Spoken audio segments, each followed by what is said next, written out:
بسم اللہ الرحمن الرحیم۔ السلام علیکم۔ حضرت رسول خدا صلی اللہ علیہ وآلہ وسلم نے ارشاد فرمایا،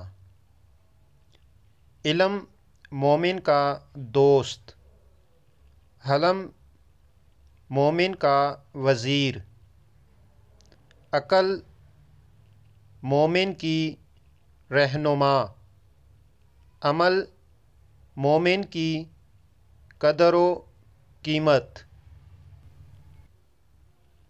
نرمی مومن کا بھائی، مہربانی مومن کا باپ، صبر مومن کے لشکر کا سپہ سالار۔